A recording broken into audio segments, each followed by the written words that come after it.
He raised an orphaned girl for 17 years, but no one knew he was the reason her parents disappeared. They say Wyoming highland soil never keeps a secret for long. Winter buries the land in snow like it's trying to wipe memories clean, and summer scorches it so harshly, even dreams dry up and crack. But one truth had stayed quiet for 17 years, sealed tight inside a weathered cabin at the end of Red Hollow Ridge, where an orphan girl called a man uncle, even though they shared no blood at all. That morning, the sky was clear as glass, the air so still that the steam rising from the coffee pot on the stove didn't even bother to sway. Lena woke early, just like she always did. She pulled on a pair of boots, worn down at the heels, and wrapped the old scarf her mother had once knitted. The only thing she still had from childhood, though she couldn't recall whose hands had last placed it around her neck. One hand carried a bucket of cold well water. The other cradled a basket full of fresh eggs from the henhouse. Every step she took on the dry, cracked dirt was a reminder that she hadn't grown up with sweet affection, but with the hardened hands of self-reliance. "Is Uncle Silas up yet?" she called toward the half-open door, her voice clear but careful. "In the kitchen, sweetheart," came the low reply, gravelly, like a man who'd smoked too many hand-rolled cigarettes over too many long winters. He called her sweetheart, though he'd never truly been her father, and she called him uncle, that delicate in-between, close enough to feel like family, distant enough to never quite be. Silas Boone wasn't the kind of man who needed many words. He lived quiet, kept to himself, had no friends, no kin, and never left the ranch unless he absolutely had to. To strangers, he came off as cold and sharp-edged as highland wind, but to Lena, he was always gentle in his own silent way. Taught her to ride with patience, to shoot with strict hands, and to survive with the quiet resolve of someone who'd lost more than he ever let on.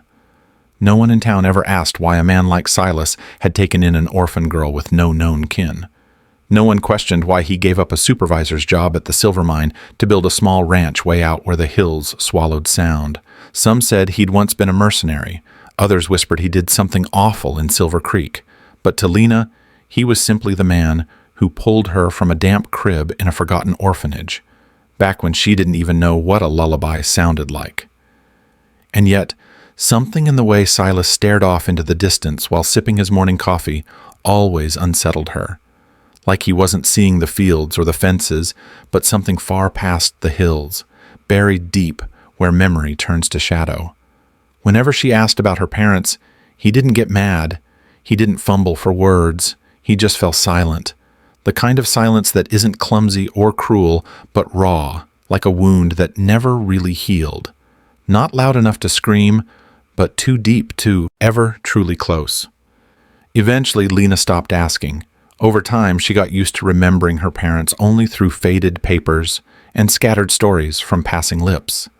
She learned to recall them in the shape of the oak tree she used to play under, in the cinnamon scent of holiday bread Silas taught her to make every winter. And every time his rough, steady hand landed gently on her shoulder, she told herself, "This is what family is." But on a morning just like that, clear skies, peaceful air, Lena found an old chest beneath the floorboards of the storage shed, a place she'd never been allowed to go. And the moment her hand touched its dusty wooden lid, a single thread began to unravel from the quiet tapestry of the life she'd lived for 17 years.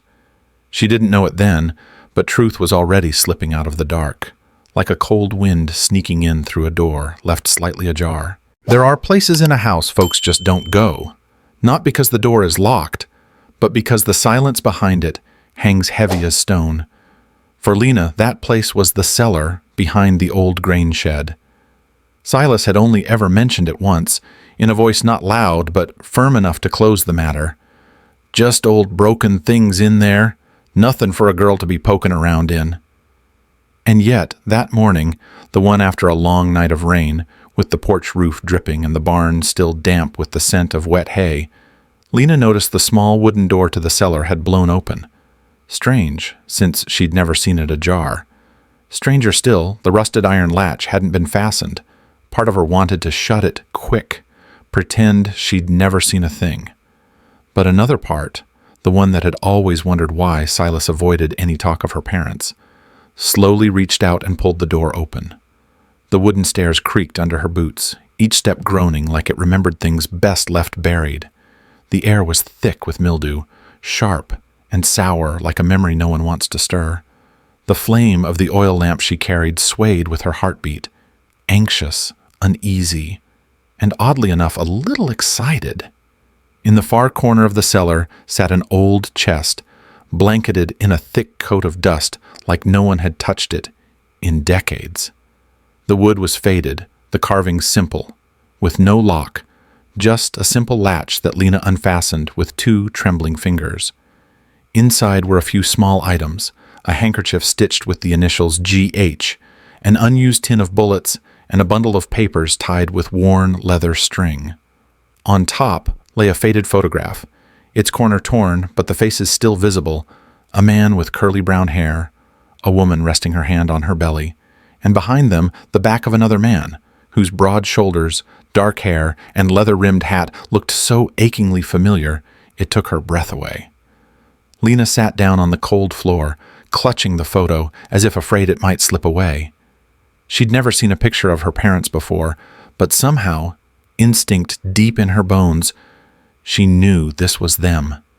And that man standing behind them, turned just enough to almost show his face, looked so much like Silas it made her skin crawl. She unwrapped the bundle of papers. The first letter was written in a loose, slanted hand. At the bottom, clear as day, was the name, Gideon Hayes, her father. She mouthed the name like a prayer to someone she'd never met. The letter began with an apology to an unnamed old friend, a voice hesitant but familiar, like someone trying to bridge a broken bond. Gideon wrote about the land, how he wanted to sell his share in the valley and move away with his wife and unborn child. But then came the sentence that sent ice crawling up Lena's spine. "I don't know if you still think of me as a friend, Silas, but I'm afraid that one day the land will matter more than blood, and a promise will feel like a burden." Lena froze. She read that name again. Silas. There was no doubt now. This wasn't just some unsent farewell. It was a warning. People don't write things like that when everything's fine. Her mind spun with 1,000 half-formed questions. If Silas and her father were friends, why had he never said so? Why was the photo buried down here, hidden beneath years of dust? And most of all, had her parents really died in an accident? Or was there something more? She didn't cry, didn't scream, didn't rage, but her heart pounded like a war drum and her thoughts spun wild like leaves in a storm. She wasn't ready to confront Silas. Not yet. Not because she feared him, but because she feared what he might admit or deny. She placed everything back in the chest except the photo. That she tucked into the pocket over her heart. Then she climbed the stairs on legs that trembled, not from cold, but from the weight of truths she could no longer ignore. Outside, the sun had risen higher, burning off the last of the morning fog. But inside Lena, a long, narrow shadow had begun to stir from the past, something she once believed had been buried with her parents. But it hadn't. It had never been buried. It was only waiting for the right moment to rise. Some truths don't come with gunshots or tears.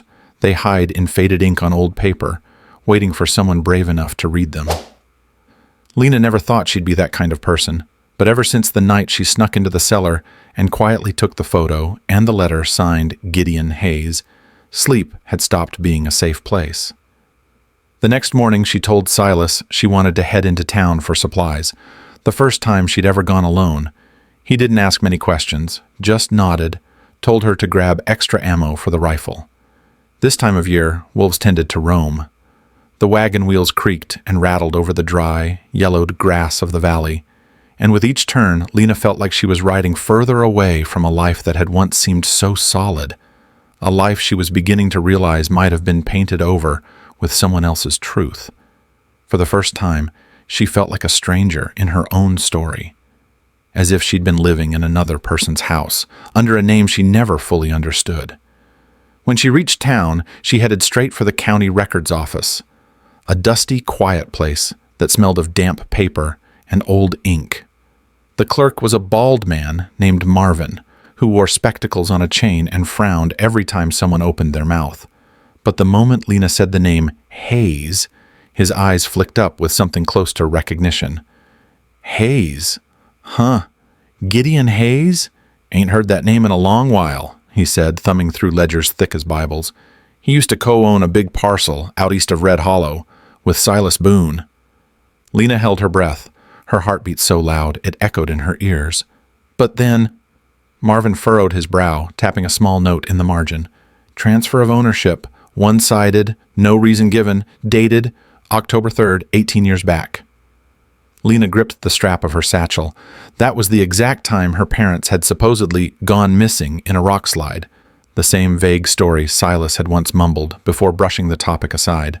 The document didn't mention any accident, just a clean transfer of land rights to Silas, signed by only one party.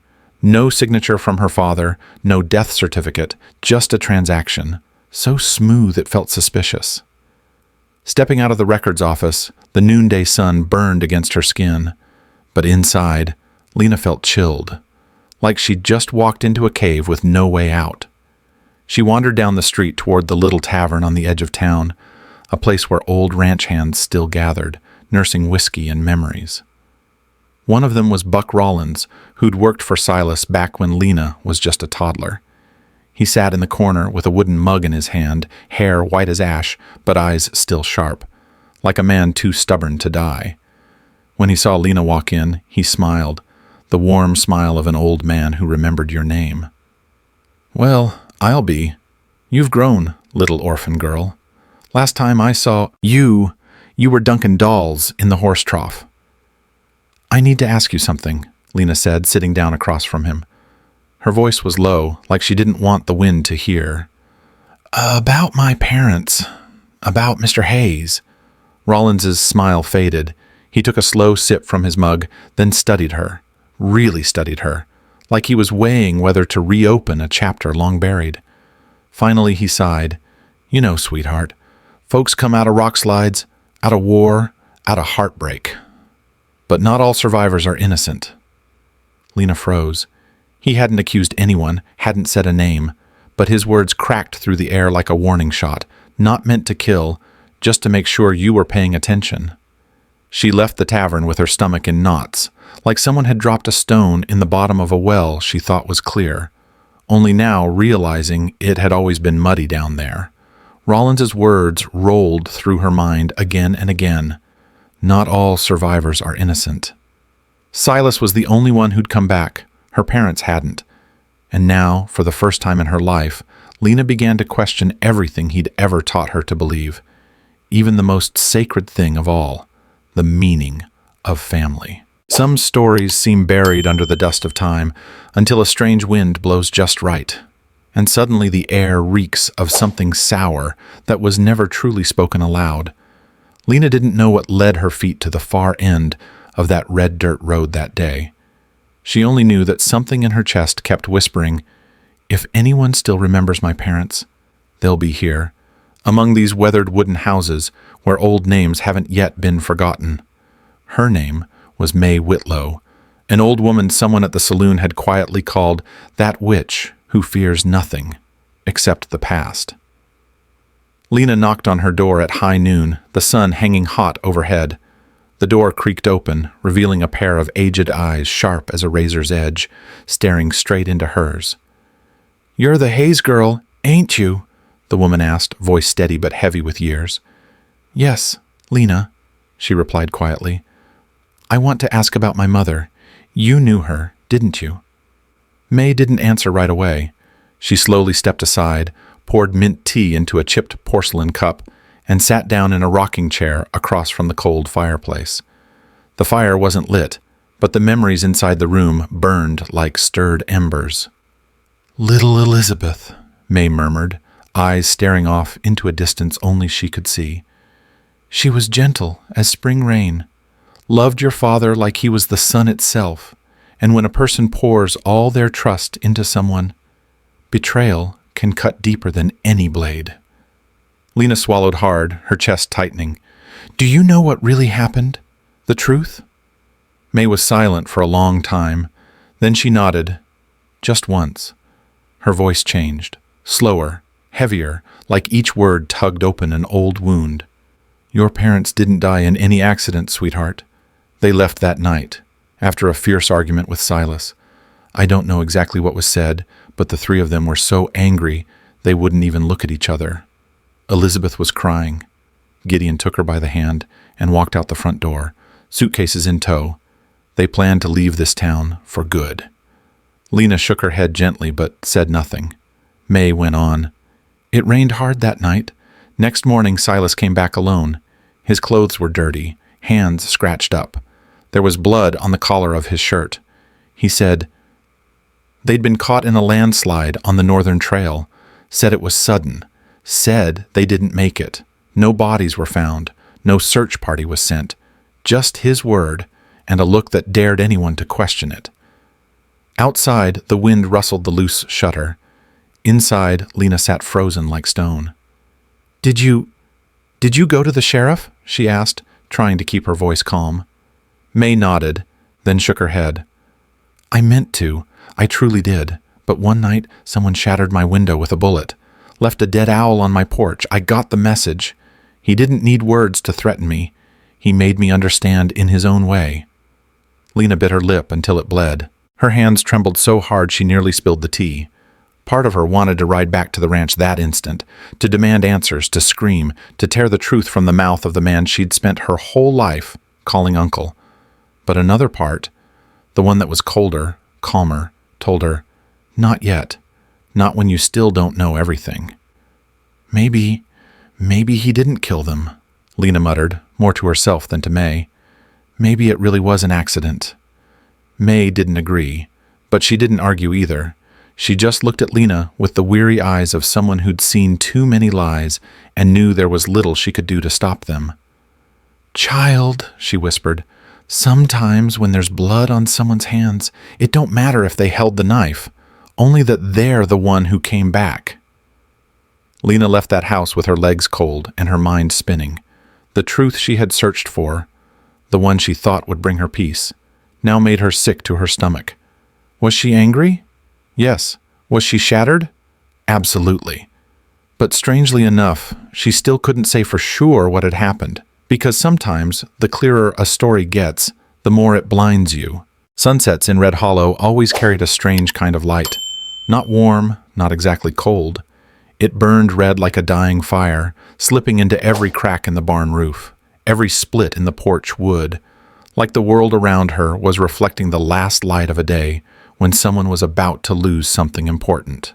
Lena stood there, leaning against the porch post, clutching the faded handkerchief with the initials G.H. stitched in the corner. Silas was leading the old mare to the trough, his shadow stretching long across the dirt, like the past itself, always present, always silent. "Uncle," Lena said, her voice hoarse from holding too much in for too long, "I need the truth." Silas didn't turn right away. He patted the horse's neck gently, like saying goodbye to an old friend. "How much do you already know?" he asked, not angry, not afraid. "Enough," she answered. "Enough to know my parents didn't die in a landslide, enough to know they left that night after a fight with you, and enough to know you were the only one who came back." Silas drew a slow breath. Then he turned, eyes meeting hers. The same eyes she'd once trusted like a shelter, now heavy with something she couldn't quite name, maybe weariness. "Gideon wanted to sell the ranch," he said, his voice steady, like telling a story that had been waiting years to be told. "Wanted to cash out, take Elizabeth and start over somewhere new. Said this land didn't mean anything anymore, that he was done." "And you disagreed," Lena whispered. Silas nodded slightly, his gaze falling to the ground. "That land was my father's, his sweat, his blood, and all his loneliness. I swore I wouldn't let it pass into the hands of a stranger, not even a friend." The wind picked up, tossing Lena's hair like dry grass in a prairie storm. "And then what?" "We fought," Silas said, no longer dodging. Yelling turned into shoving. I pushed him. Elizabeth tried to pull him back. They both went over the ridge. "And you didn't save them," Lena said, not as a question, but a verdict. Her words dropped like iron. Silas nodded faintly. I stood there, looked down, didn't see them move, didn't hear a sound, and I walked away. Between the horses' hooves tapping and the wind whistling through the barn rafters, silence fell, thick and suffocating. You didn't even try? Lena asked again, her voice trembling like a glass about to shatter. Because of pride? Because of a patch of dirt? Silas looked up, and in his eyes was something Lena had never seen before. Shame. Not the land, he said softly. Cowardice. I was afraid they'd survive, and leave me behind, with nothing but this place and everything I'd done, afraid to see their eyes and know I'd pushed them to the edge. Lena didn't cry. She just stood there, cold in a way that came from deep inside, like she'd just peeled back old skin and seen the bone underneath, rough, raw, not at all the way she imagined. So all these years, raising me, was it guilt? Silas didn't answer at first. He stepped closer, hand halfway to her shoulder, then stopped, fingers curling in. I don't know, he said. Maybe it started that way. But over time, I just knew I loved you, like you were all that was left after that night.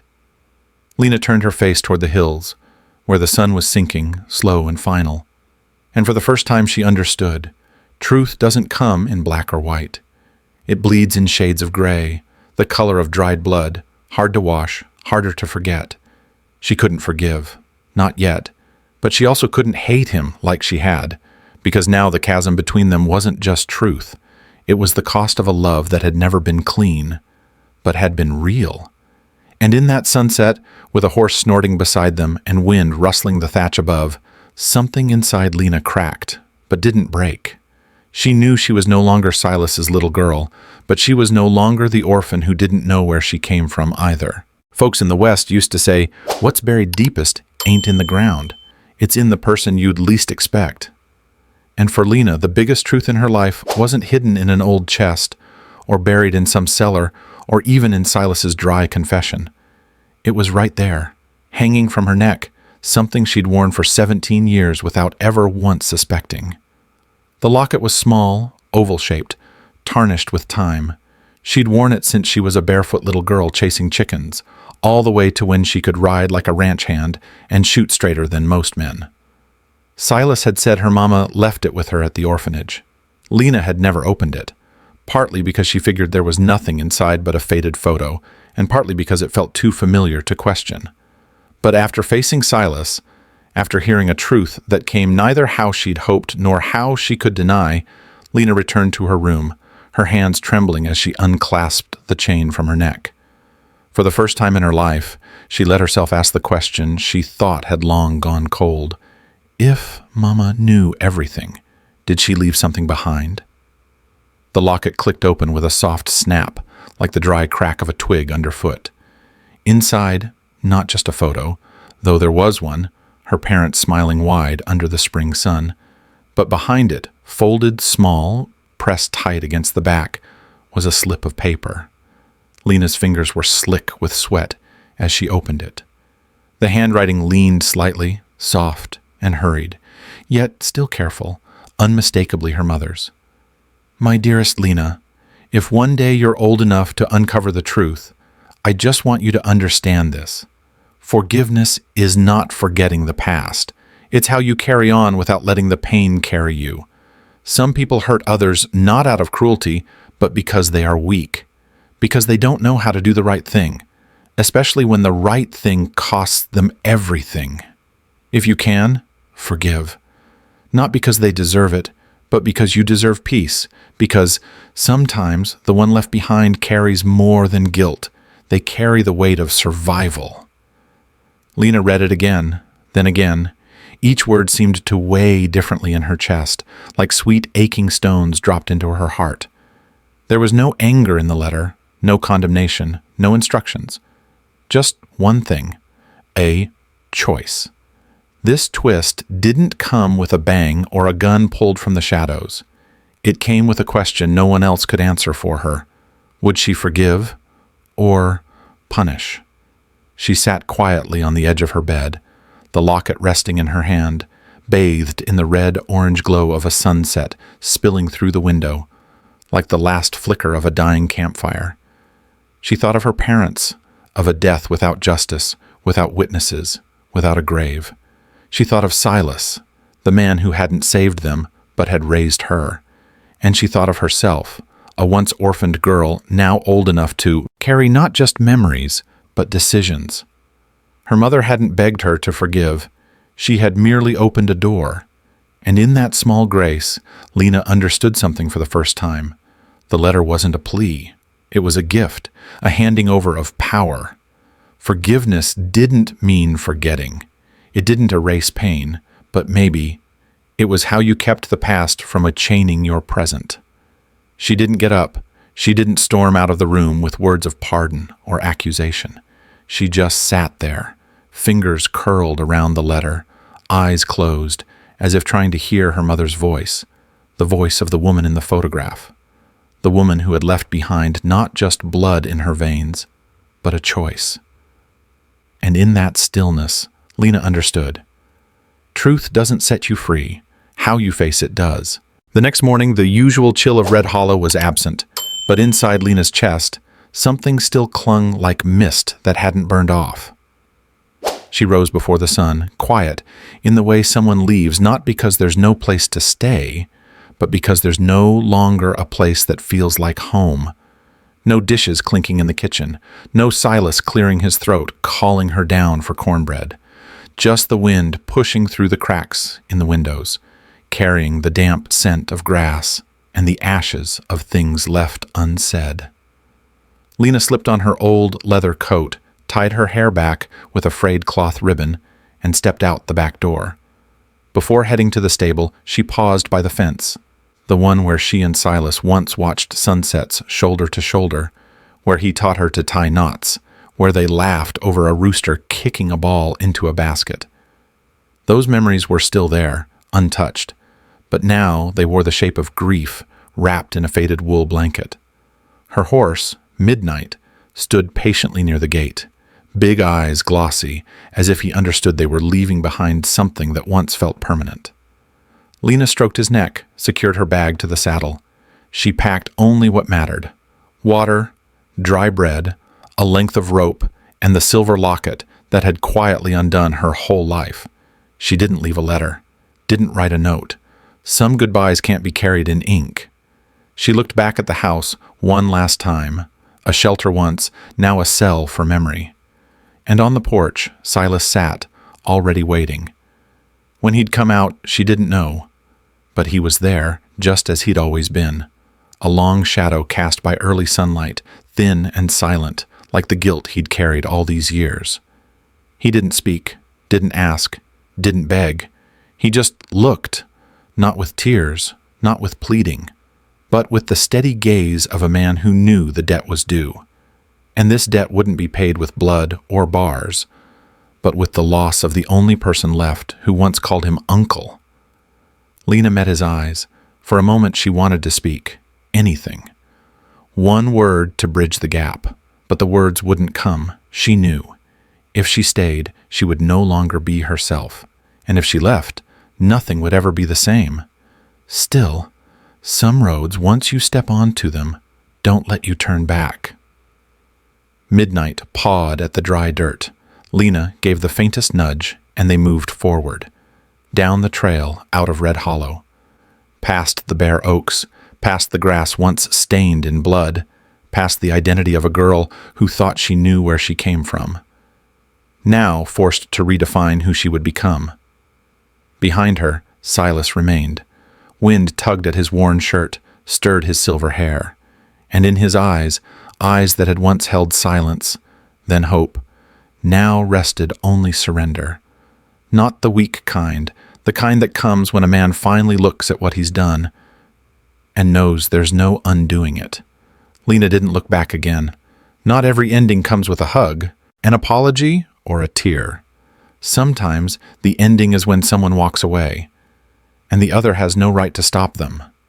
Beyond the hills, the road stretched wide and uncertain, and Lena rode on, not with anger, but with agency.